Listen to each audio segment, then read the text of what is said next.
students of mine. Like Lisa said, I remember when this organization started 4 years ago, and it was just getting off the ground. And boy, have you taken off. And I'd like to just honor all of those that have given their time and their efforts to deal with our youth throughout the city of New Britain. And you need to applaud yourself.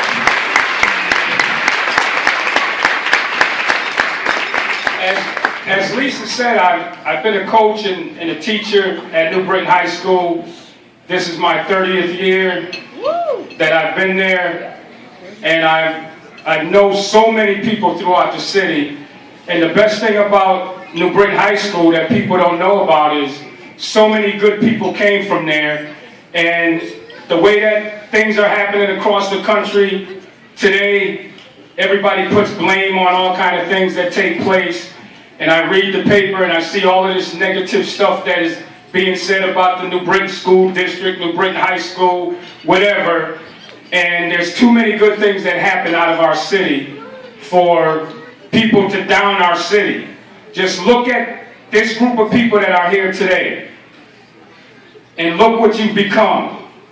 From athletes to great cheerleading teams, to great parents, to great grandparents, to great guardians, whomever.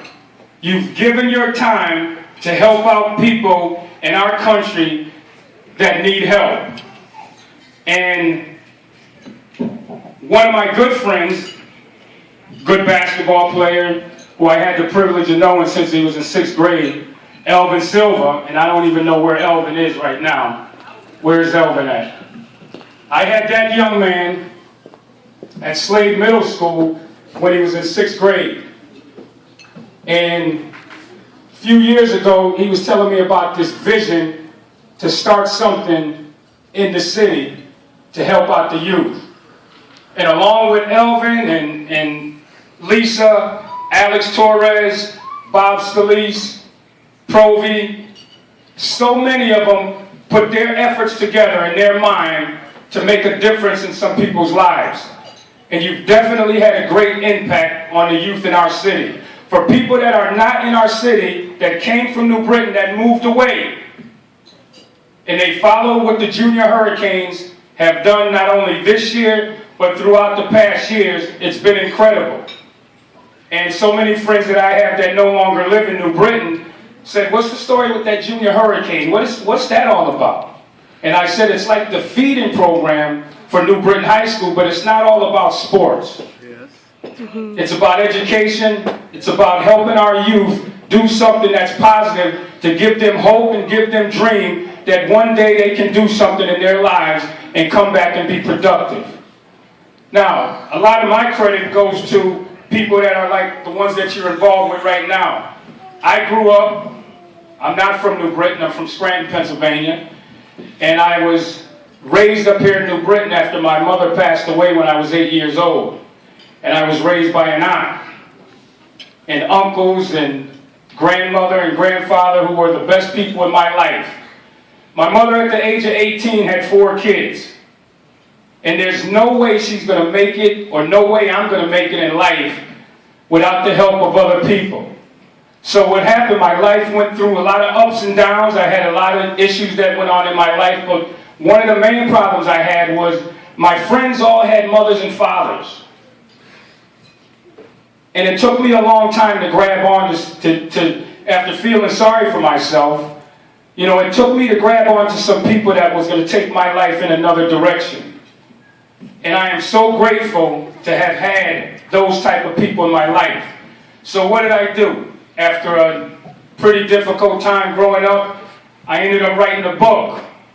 I had no idea how successful or how powerful my message would be to others growing up. And last year when Lisa invited me to come to speak again, God gave me another direction, and He had me start writing this book to tell my story. And what I did was I shared my life about all of these things that went on in my life that showed the inspiration that I got from others that was going to propel me to another direction. And like I said, when your mother has kids, 4 at 18 years old, the chances of you to survive and do something great in your life is very difficult. Not to say when you move in with another set of relatives, how difficult that's going to be. So along the way, I was inspired by a coach, a teacher, a pastor, ministers, great friends, great parents, friends of my classmates. Everybody kept me floating up. And then I had some downs. This past Monday, I had a chance to visit and be the guest speaker at Manson Youth Institute, a correctional center for young men in Cheshire. They bought my book, over 25, 26 books, in September. And they wanted me to come in to share my story with a lot of those young men that are incarcerated. And the first question one of them asked me was, Coach, as we read your book, we finished the book in September, and you was only able to come in January because I couldn't take a day off of school to go visit, so we had no school on Monday, so I had set this up over a couple of months. But they finished my book in 2 weeks. And all of those young men had similar stories, and there was a football player from Stratford who was the best football player in the city coming up, just like this group of kids that you have in here. He was in 7th grade. Every school wanted him, from Xavier to Bunnell to Ansonia. All of these schools wanted this young man. And he said, Coach, and I felt that I was important because everybody wanted me. But I had no father growing up. All I had was coaches that were important to me, teachers that were important to me. But I went down the wrong road because I chose to follow the wrong crowd. When I read your story and you ran into some trouble when you was in 6th grade, and I said, what happened in 6th grade? Because now I'm testing them to see how well they read my book. He said, you got straight F's on your report card. And you changed all your grades to A's and B's. And he said, how did that make you feel when all of your friends found out that you forged your report card? I said, it didn't make me feel as bad as the whooping I got from my aunt. But I did feel pretty bad. And he said, that story alone grabbed me and told me that the things that I was doing in my life were similar to your situation. And he said, how come you never developed a relationship with your father? I said, my father, after having all the kids with my mother, walked out on my mom and left my mom with all 4 of us, and he went out and did his own thing. And I said, so we never really developed a relationship. But he said, that's like, when I was reading your story, it was similar to my story. I was this football star and pee-wee football, and everybody wanted to be around me. And, you know, when I got into situations when things were bad, no one wanted to be my friend. You know, I would go and I would run for 8 touchdowns, and, you know, I would do everything the team asked. But as soon as I got in trouble, everyone wanted to go the other way. And he said, and I never woke up because I never grabbed onto coaches and teachers because I always felt that I knew more than them. So I said, was you a good student in the classroom? He said, yeah, I just went through the classes, but I didn't really take advantage of my brains upstairs. That's why I'm in here. And I said, so how long are you in here? And he said, well, I'm 21 years old and I'll be in here for 25 years. So he said, and my story is so bad because I needed someone to grab onto. And when I read about your events and the things that you went through in life, and why didn't I get a chance to grab onto somebody? And he said, because I didn't even realize when I was getting used up. And the thing with our youth today, football, this is always a great event. There was a message this year for all of you football players that want to be athletes, that want to be great one day. Even your greatness one day can be stripped right from you. And as long as you score touchdowns and do all of these good things, everybody's in your corner. The ball is full of air. The ball is full of air. But as soon as you stumble just a little bit, the ball gets deflated, and no one wants to be your friend. 2 years ago, the best football player in the National Football League was a running back named Adrian Peterson, MVP, best in the world. His jersey was the #1 selling jersey in the NFL. Everybody wanted to be Adrian Peterson, or everybody wanted to be AP.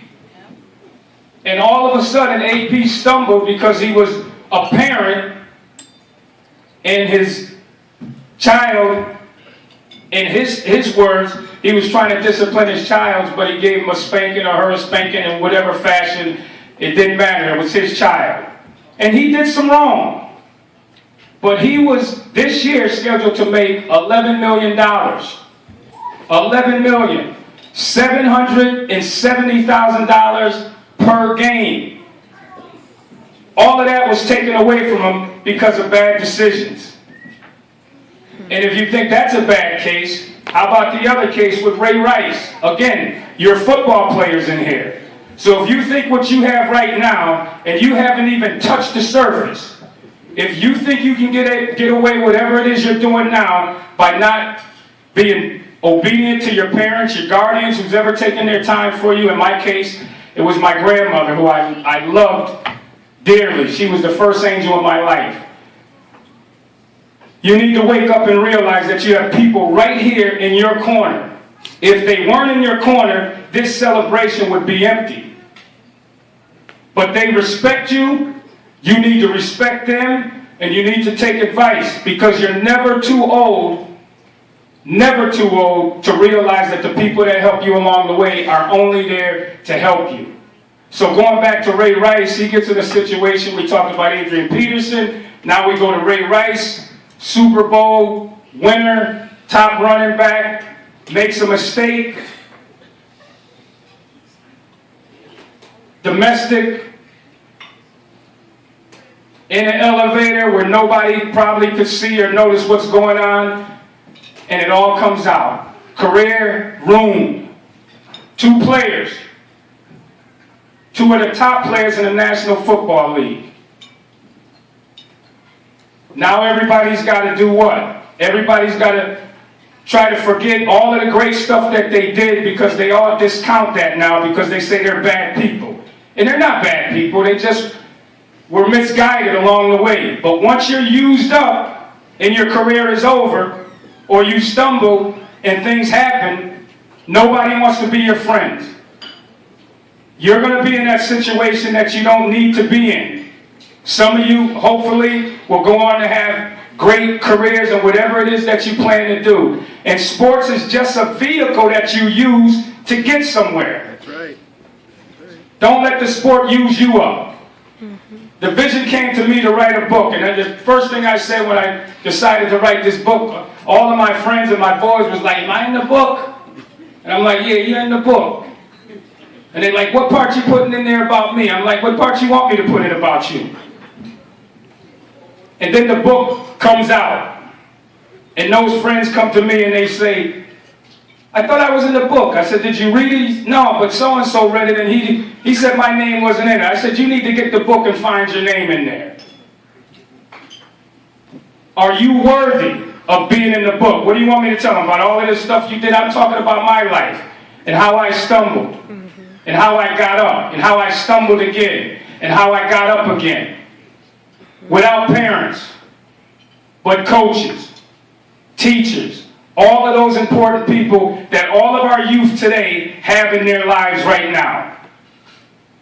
Parents, if you're having any difficulty, I read on a daily, from the Facebook to the New Britain Herald to whatever, all I see is junior hurricane this, junior hurricane that, which is great.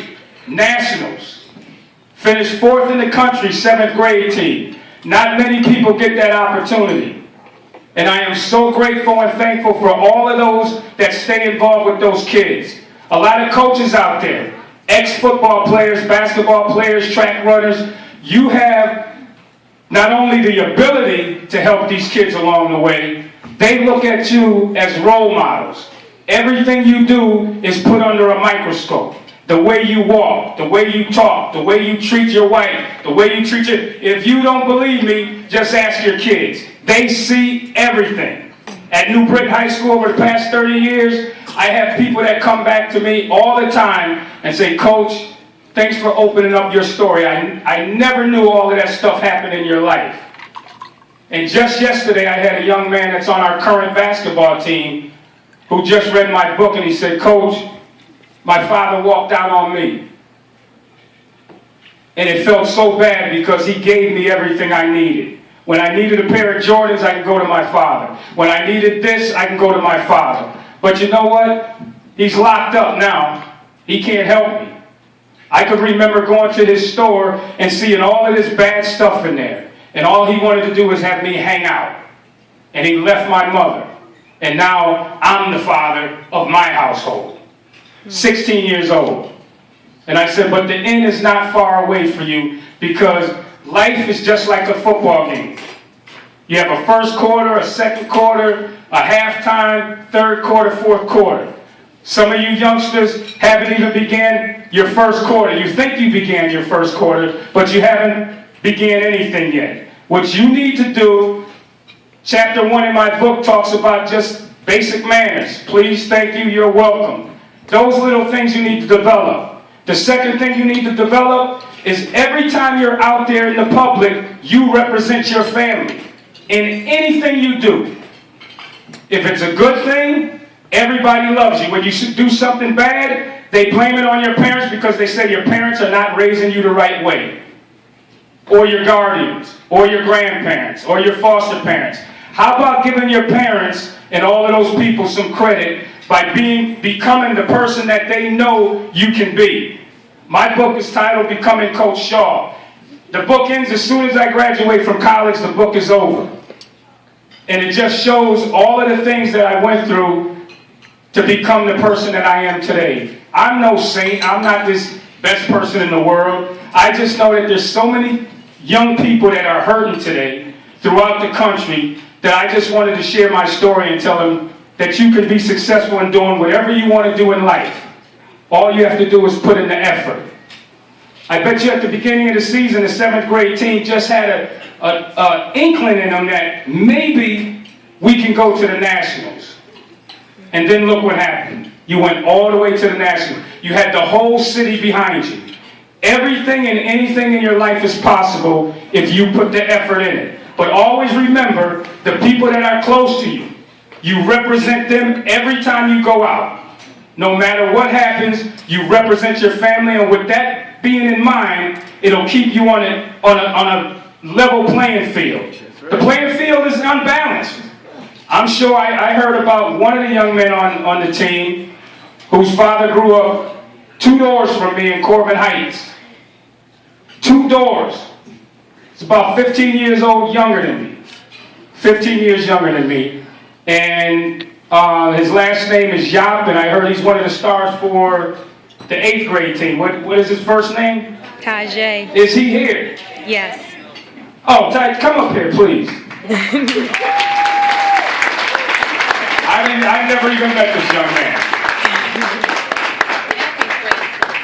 Tajay can come right over here. And the funny thing about his story is his father grew up with me in Corbin Heights. Like I said, he's like 15 years younger than me. And a couple weeks ago, they was talking about the Junior Hurricanes, and they said, we got this great running back. Receiver, whatever you want him to do, he can do. And I don't even know if all of these stories are true, but that's why I brought him up here. And supposedly, he has the choice to go anywhere because everybody's after him. And all I want to say to Tajay and his parents is, you represent your family the right way. You represent the city of New Britain. You are no different than a young man that I had way back that was in the similar age to him, named Bucky Jones. And I heard he won the award. Yes. And Bucky was one that they wanted at Aquinas and Berlin and Xavier. They wanted him at all those places. And I said to Bucky, you're a New Britain High kid. You're going to turn the city around and help our youth. And Bucky goes on and goes on to college, does a great job, goes into the NFL in the first round and becomes a Super Bowl winner with the New England Patriots. The pressure right now is on this young man right here, Tajay, because everyone in the city knows about Tajay. And I think you have a baseball player too, named Wilfredo or William Homar, whose father and I grew up together. And over this Christmas vacation we just had, I was out and I saw Willard and he said, "Coach, I sent my son to New Britain High School like you told me it would be a good choice for him." And he had an apartment available in Berlin and Xavier wanted to do this. And I said, "Will, let me tell you one thing. No matter where your son goes, if you stay on him as a parent, he's going to do a great job." This man right here, winning the Bucky Jones Award, I wanted you to see him with me because one day somebody could be up here talking about Tajay Yap in the same fashion when he goes on to the Super Bowl or whatever. But my dream for him is, don't let people decide what kind of race you need to run. You need to run your own race.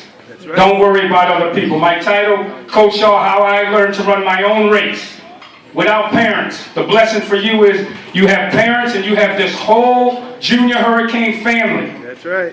And they're all behind you 100%. And now he's looking like, can I sit back down? And yes, you can sit down. All right. So I like to close with this. The issues in the country, black, white, Hispanic, when you're in a place and you grow up in New Britain, we have all of that. We have blacks, we have whites, we have Hispanics, we have everyone. I grew up with friends of every culture, every race. And all of us have been doing great throughout because we remember the foundation that was set for us. And it all started with something like this. Youth. We had midget football. And from the midget football, we didn't have many people that went on to play in the National Football League. Really, we didn't have anyone that went to the National Football League. But last night, I was watching one of the friends that I grew up with since 7th grade, and they were playing basketball. Chicago Bulls were playing against the Washington Wizards, and it was Tom Thibodeau, who we were friends from 7th grade, and I was like, that guy's still doing great. One of these people in here, two of these people, three of these people, you never know what's expected of you out of the world. But one thing you do know is you have people in your life right now, right now, that you need to grab and you need to suck everything out of them because they're only here to help. We all want people from New Britain to be proud, whether it's a young lady, a young man, everyone in New Britain should be supporting the Junior Hurricanes. That's right. And I am so glad that I had another opportunity to come and speak up here. Yes, sir. But it's all a testament to your hard work that you put into your kids. I wanted to do something for the honor roll people, for people that make the honor roll. I don't know, how many do you think you have, please? A whole lot. Yeah, probably more than I had because I wanted to share something with them. But if you could give me a list of some of the people, I'd like to donate one of my books to each one of them and let them know that their life has already started. But there's going to be some peaks and there's going to be some valleys. Everything is never going to be smooth. But when it goes down, you have to decide how you're going to get up. Like this ball that becomes deflated. You have to know how to pump some air back into it and keep your life above. But take advantage of all of these good people that you have surrounding you right now because this is a great situation, and don't do anything in life that's going to embarrass your family because that's what you are, a reflection of them. God bless you and God bless the Junior Hurricanes.